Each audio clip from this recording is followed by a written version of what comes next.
नमस्ते सबैलाई। फेरि पनि स्वागत गर्न चाहन्छु सजिलो किचन च्यानलको अर्को निकै विशेष भिडियोमा। यसपालि हामी तयार गर्दैछौँ लोकल माछाको झोललाई।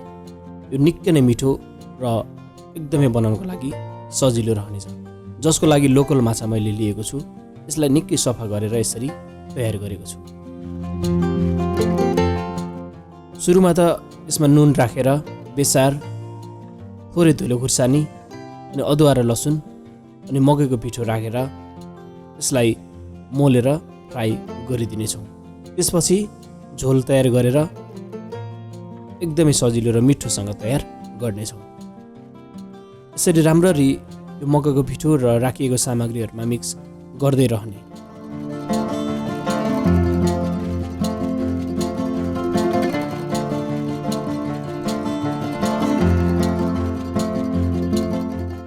अब यतिको मिक्स भइसकेपछि यसलाई 15 मिनट जति यतिकै राखिदिने।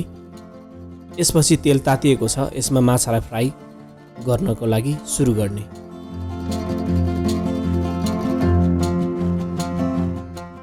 जति यो तेलमा माछा अट्छ त्यति नै यसरी मिलाएर राख्दै पनि मैले रहेको छु। अब एक साइड यसरी फ्राई हुन थालेको छ, अर्को साइडलाई पल्टाएर फ्राई गर्दै रहने।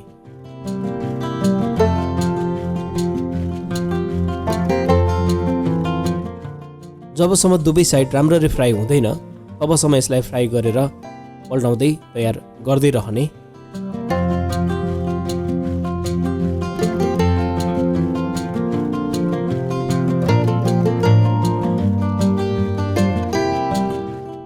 अब यतिको भएपछि लगभग हाम्रो माछा फ्राई भएर तयार भयो। यसलाई एक साइडमा अब राखिदिउँ। यसपछि झोल बनाउनको लागि तेल एउटा भाँडामा राख्ने। तेल राम्ररी तातेपछि अलिकति तोरीको दाना, लसुन मसिनो काटेर अनि प्याजलाई पनि राख्ने र थोरै मेथी पनि सँगै राखेर चलाइदिने। हिट अलिकति कम गर्ने, त्यसपछि बीचबीचमा चेक गरेर चलाइरहने। अब अदुवा र लसुन पेस्ट राखेर यसरी चलाइदिने।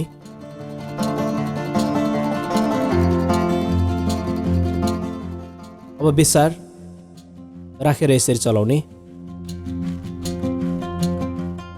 अब चाहिँ टमाटरको पेस्टलाई राखिदिने अनि यसरी चलाएर तयार गर्दै रहने। अब यसमा नुन, जिराको धुलो, धनियाँको धुलो, धुलो खुर्सानी यसरी राखेर चलाउने। तापक्रम अलिकति कम गर्ने ताकि मसला हाम्रो नडढोस्। बीचबीचमा चेक गरेर चलाइरहने।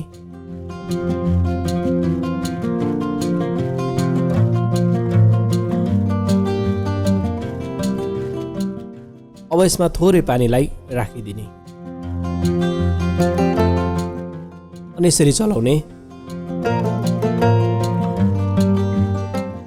अब यो उम्लन थालेको छ अनि यसमा धनियाँ र कागती राखेर चलाइदिने।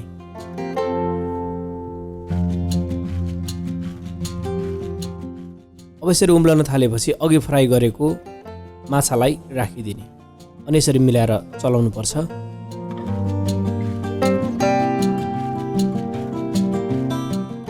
अब छोपेर पकाउने अनि निकालिदिने। अब धनियाँ थोरै राख्ने अनि यसरी मिलाएर चलाइदिने। यतिको भएपछि लोकल माछाको झोल चाहिँ तयार भएको छ। अब मैले निकालेर यसलाई यसरी सर्भ गरिदिएको छु।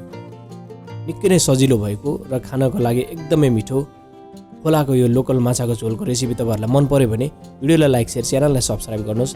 फेरि भेट्नेछु अर्को भिडियोमा। तबसम्मलाई नमस्ते।